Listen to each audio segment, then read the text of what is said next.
Welcome to summer पढ़ाई पहल। मैं अर्जुन यादव स्वागत करता हूं आपका आपके अपने यूट्यूब चैनल समर पढ़ाई पहल में। चलिए वीडियो शुरू करते हैं। तो sit down, keep calm and listen to me. Video शुरू करने से पहले यदि चैनल पे नए हैं तो चैनल को शेयर कर लीजिए, और अभी तक आपने चैनल को सब्सक्राइब नहीं किया तो चैनल को सब्सक्राइब कर लीजिए।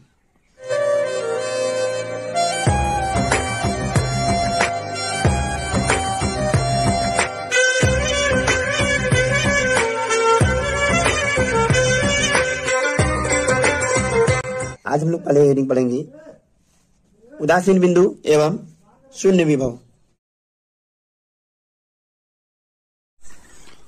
यदि दोनों आवेश समान प्रकृति के हों तो परिणामी वैद्युत क्षेत्र की तीव्रता का उदासीन बिंदु सदैव आवेशों को मिलाने वाली रेखा के बीच किसी बिंदु पर स्थित होता है। इस दशा में हम जानते हैं कि जो परिणामी विभव होगा वह दोनों आवेशों के कारण उत्पन्न विभव के योग के बराबर होगा। तो डियर स्टूडेंट, चूंकि दोनों आवेश पॉजिटिव हैं या दोनों आवेश नेगेटिव हैं, इसलिए जो परिणामी विभव होगा वह किसी भी बिंदु पर शून्य नहीं होगा।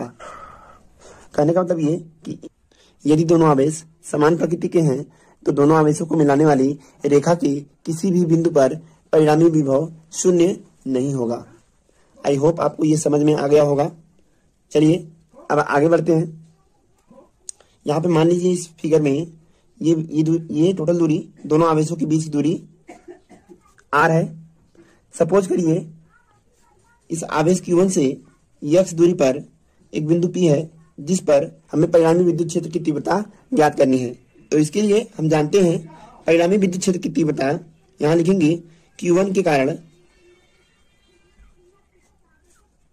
P पर वैद्युत क्षेत्र की तीव्रता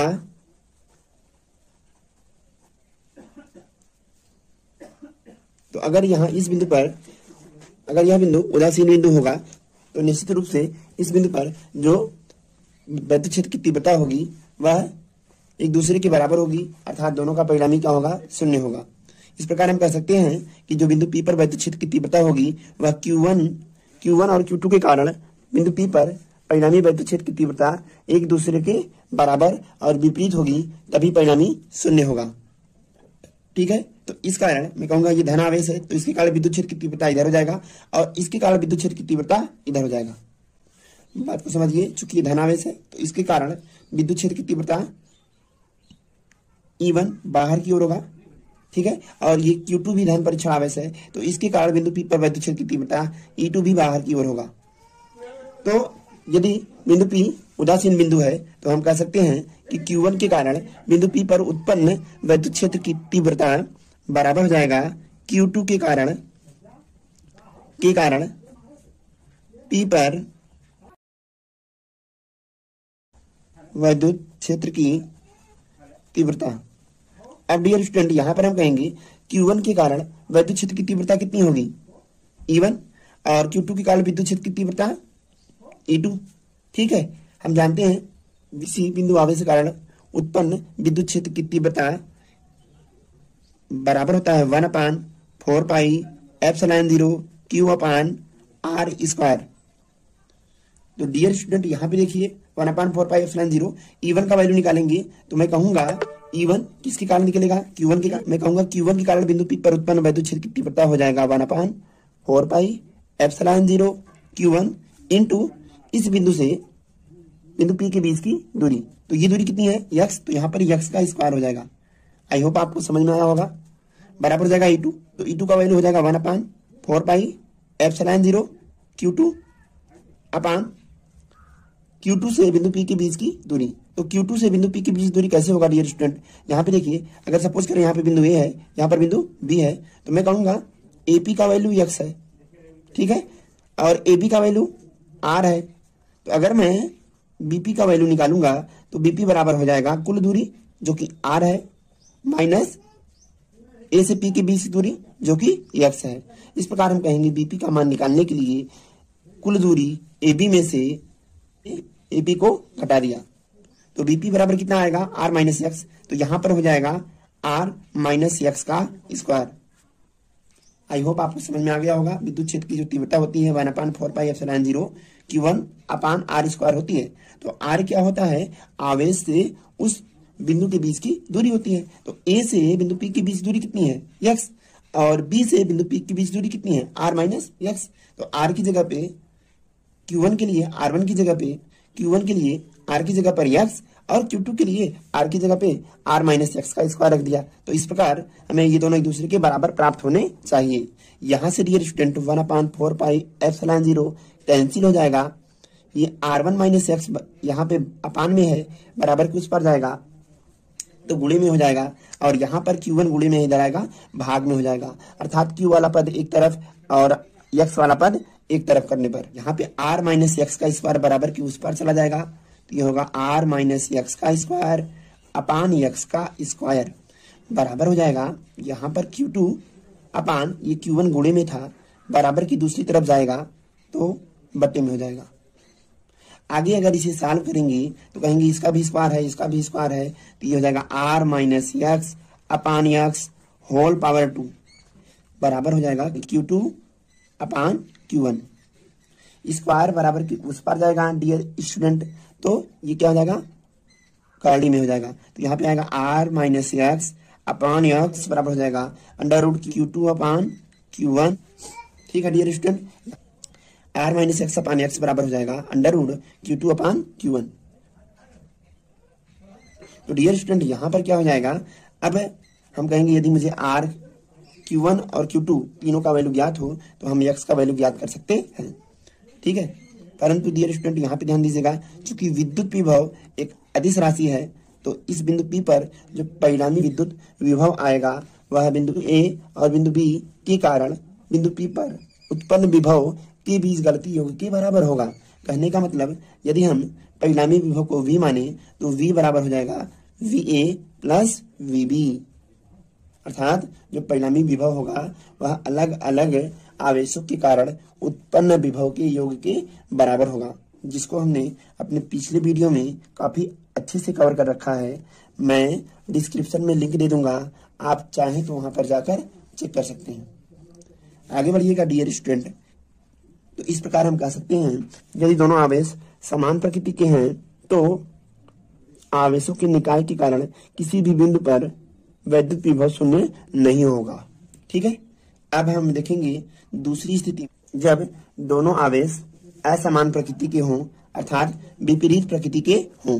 तो डियर स्टूडेंट, यदि हमारे पास विपरीत प्रकृति के दो आवेश हैं Q1 और Q2, तो जहां Q1 पर मान लीजिए पॉजिटिव चार्ज है और Q2 पर नेगेटिव चार्ज है, तो हमें इन दोनों आवेशों को मिलाने वाली रेखा के मध्य स्थित किसी बिंदु पर परिणामी विद्युत क्षेत्र की तीव्रता शून्य प्राप्त होती है। परंतु अगर हम विपरीत प्रकृति के दो आवेशों के लिए उदासीन बिंदु ज्ञात करना चाहें तो वह उदासीन बिंदु या शून्य विभव की दो स्थितियां होगी। नंबर 1, इन दोनों आवेशों को मिलाने वाली रेखा के बीच किसी बिंदु पर, और नंबर 2, इन दोनों आवेशों को मिलाने वाली रेखा के बाहर किसी बिंदु पर। ठीक है, तो आइए बारी बारी से इन्हें ज्ञात कर लेते हैं। तो चलिए डियर स्टूडेंट, यहां पे देखिए Q1 के कारण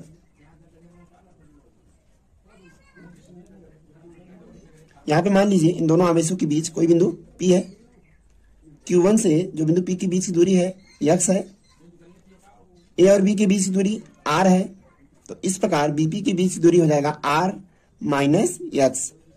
आई होप आपको ये समझ में आया होगा। तो यहां कहेंगे Q1 के कारण बिंदु P पर विभव बराबर हो जाएगा Q2 के कारण बिंदु P पर विभव।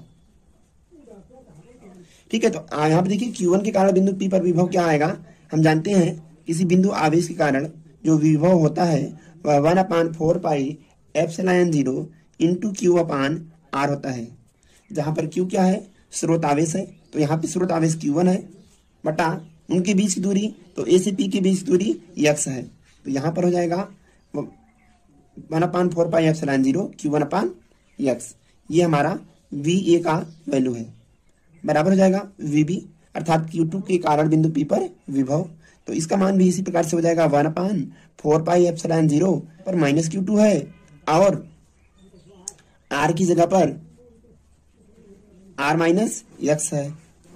ठीक है, अब चूंकि ये दोनों एक दूसरे के बराबर है, यहाँ तो माइनस का साइन नहीं रहेगा। ठीक है, क्यों नहीं रहेगा? क्योंकि मैं यहाँ पे लिख दे रहा हूँ V बराबर हो जाता VA minus V plus VB। तो यहाँ पर VA का वैल्यू इतना आता और VB का वैल्यू ऋणात्मक आता और परिणामी विभव कितना होता है 0, तो बराबर इसका वैल्यू कितना हो जाता 1/4πε0 Q1/x। यहाँ पे माइनस हो जाता है, क्यों? क्योंकि Q2 का वैल्यू ऋणात्मक है, तो ये आएगा 1/4πε0 Q2/R-x। ये माइनस में इधर आएगा प्लस में हो जाएगा, तो यहाँ पर 1/4πε0 कैंसिल हो जाएगा। यहाँ पे देखिए R-x अपान में इधर आएगा गुणे में हो जाएगा, यहाँ पे मिलेगा R-x/x बराबर आएगा Q2/Q1। यदि बिंदु P इन दोनों आवेशों के बाहर किसी बिंदु पर स्थित है तो ध्यान रखिएगा जो छोटा आवेश होगा बिंदु P उसी की ओर स्थित होगा, अर्थात जो परिणामी जो उदासीन बिंदु हमें जो शून्य विभव वाला बिंदु ज्ञात होगा, यानी जो हमें उदासीन बिंदु प्राप्त होगा वह छोटे आवेश से कुछ दूरी पर प्राप्त होगा। तो सपोज करिए दिए गए चित्र की तरह A और B दो बिंदु हैं या दो गोलीय आवेश हैं, जिनके A और B दो गोले हैं जिनमें क्रमशः Q1 और Q2 आवेश स्थित है। जहाँ Q1 पॉजिटिव है वहीं Q2 क्या है, नेगेटिव है। तो इन दोनों आवेशों को मिलाने वाली रेखा के किसी बिंदु इन दोनों आवेशों को मिलाने वाली रेखा के बाहर किसी बिंदु पर P पर हमें उदासीन बिंदु ज्ञात करना है। इसके लिए सबसे पहले ध्यान दीजिएगा, ये जो उदासीन बिंदु होगा डियर स्टूडेंट, यह हमेशा छोटे आवेश से कुछ दूरी पर स्थित होगा।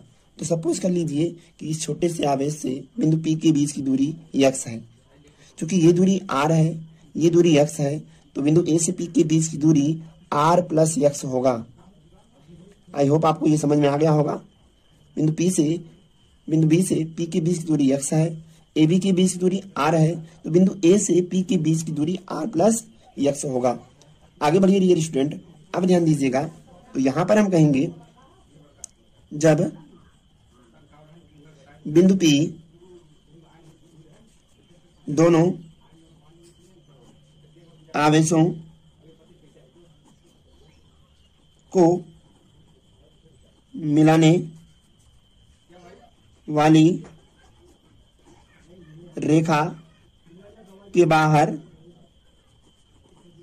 स्थित हो तो यहां पर हम निकालेंगे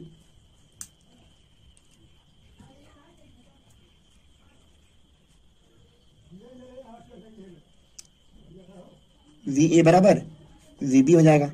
ठीक है, तो VA का वैल्यू कितना आएगा 1/4πε0 Q1/R। तो R क्या है बिंदु, R क्या है, R की जगह पे है R+x बराबर हो जाएगा VB। तो VB का वैल्यू आएगा -1/4πε0। अब इस बार माइनस रहेगा डियर स्टूडेंट, उस पर जाके प्लस हो जाएगा। ठीक है, तो या आप ऐसे भी कर सकते हैं, V बराबर होगा VA प्लस VB। चूंकि V का मान 0 है तो यहाँ पर आएगा VA प्लस VB। जब यहाँ पर वैल्यू रखेंगे ये प्लस VB ऋणात्मक होने के कारण माइनस VB हो जाएगा, अर्थात यहाँ पर माइनस का चिन्ह आ जाएगा। क्यों? क्योंकि बिंदु B पर ऋण आवेश है, तो ये माइनस VB हो जाएगा। ये माइनस VB बराबर के उस पर जाएगा तो प्लस VB हो जाएगा। इस प्रकार VA बराबर VB हो जाएगा। तो यहाँ पर 1/4πε0 Q/R+x बराबर हो जाएगा 1/4πε0 Q2/x। यहाँ पे देखिए 1/4πε0 कैंसिल हो जाएगा, तो यहाँ पे आएगा Q1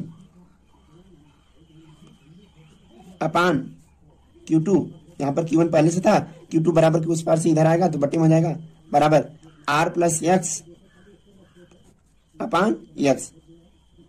चलिए इसको आगे सॉल्व कर लेंगे। तो यहां से देखिए ध्यान से, ये यहां पर चाहे तो भाग दे सकते हैं आप, नहीं तो लिख सकते हैं R plus x upon x बराबर Q1 upon Q2। I hope आपको ये समझ में आ गया होगा। हेलो डियर स्टूडेंट, अब हम पढ़ने जा रहे हैं, अब हम लोग पढ़ने जा रहे हैं समविभव पृष्ठ। तो हेडिंग लगाएंगे समविभव पृष्ठ, इक्वी पोटेंशियल सरफेस। चलिए डियर स्टूडेंट, अब ध्यान दीजिएगा, समविभव पृष्ठ क्या है?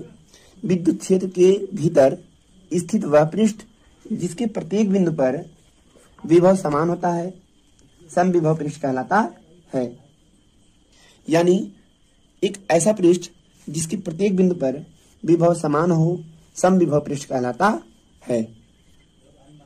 यहाँ पर इस चित्र में देखिए, चूंकि इस बंद पृष्ठ के प्रत्येक बिंदु पर विद्युत क्षेत्र लंबवत है और यह एक ऐसा पृष्ठ है जिसके प्रत्येक बिंदु पर विभव का मान समान है, तो इस पृष्ठ को समविभव पृष्ठ कहेंगे। ठीक है, तो यहाँ पे ध्यान दीजिएगा। अब हम लोग पढ़ेंगे, आइए तो इस चीज को हम लिख लेते हैं।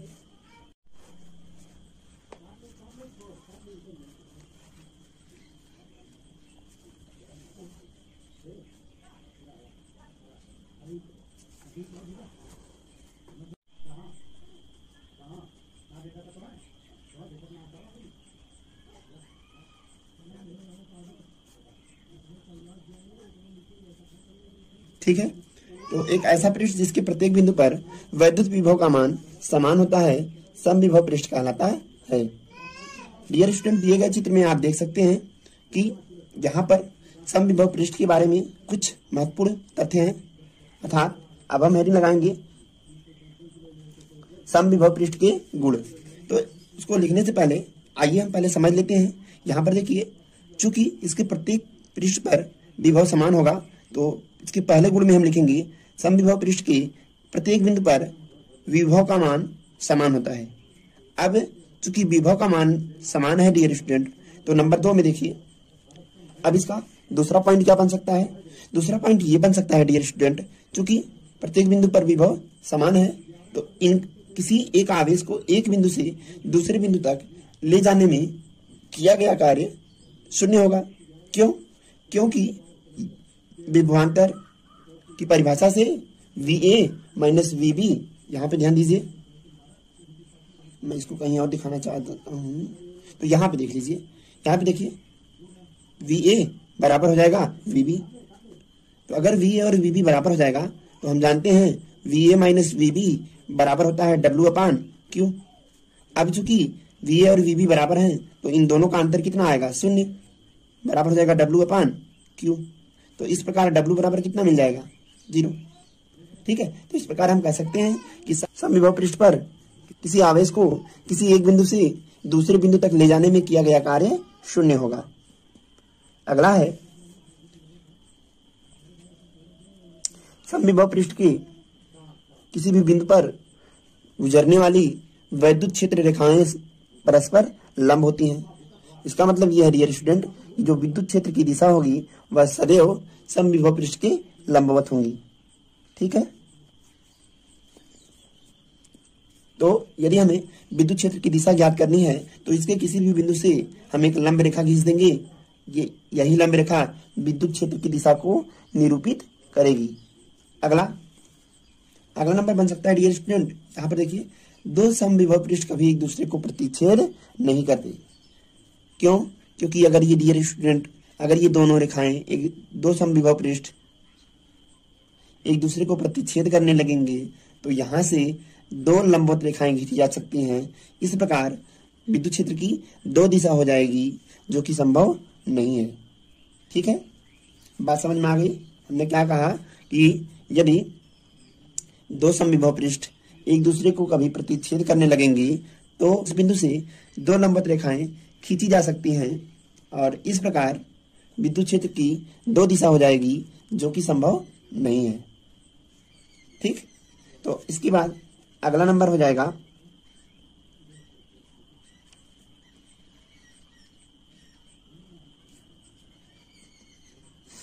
यदि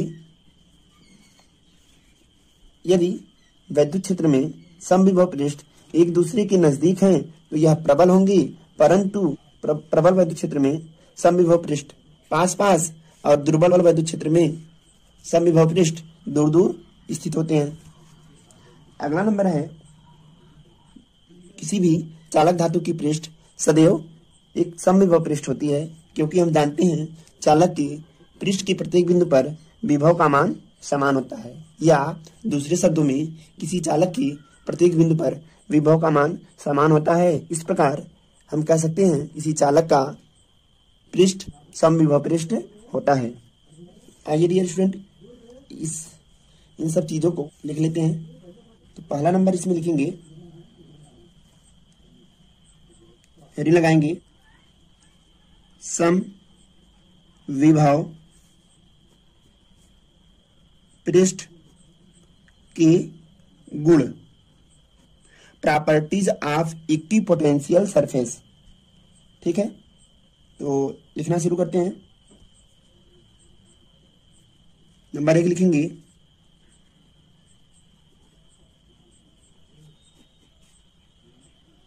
समविभव पृष्ठ के किन्हीं दो बिंदुओं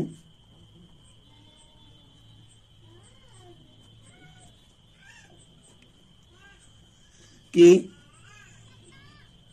मध्य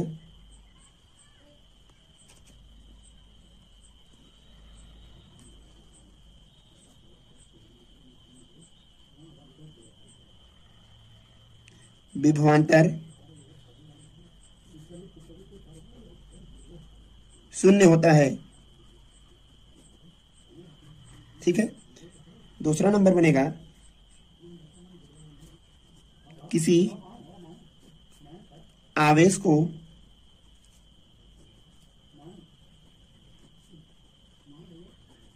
समविभव पृष्ठ के भीतर एक बिंदु से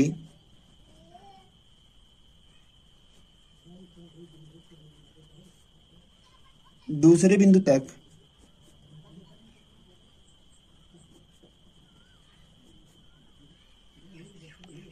ले जाने में किया गया कार्य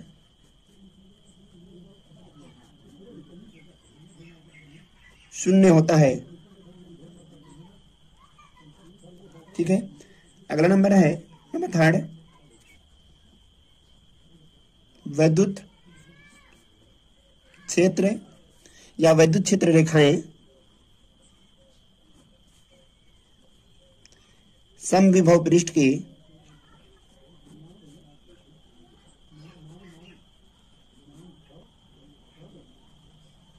अभिलंबवत होती हैं।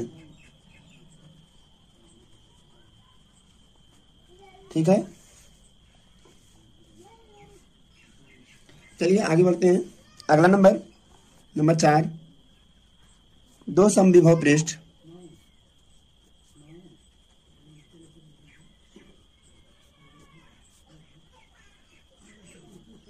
कभी एक दूसरे को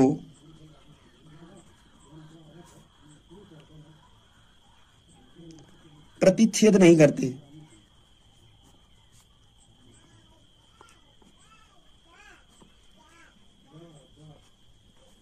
क्योंकि ऐसा करने पर डियर स्टूडेंट वहां से दो लंबवत रेखाएं खींची जा सकती हैं, जिसके कारण विद्युत क्षेत्र की दो भिन्न भिन्न दिशाएं हो जाएंगी, जो कि संभव नहीं है।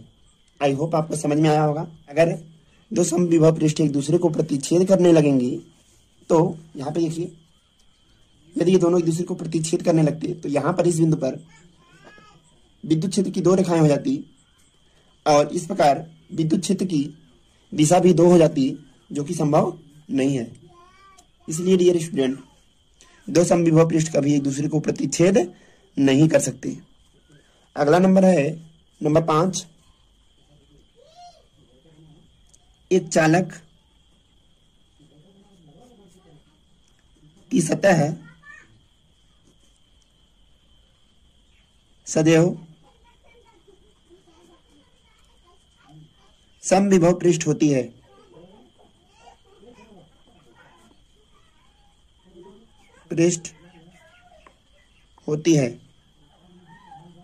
ठीक है, क्योंकि चालक की प्रत्येक बिंदु पर विद्युत विभव का मान समान होता है, इसलिए चालक की सतह सदैव समविभव पृष्ठ होती है।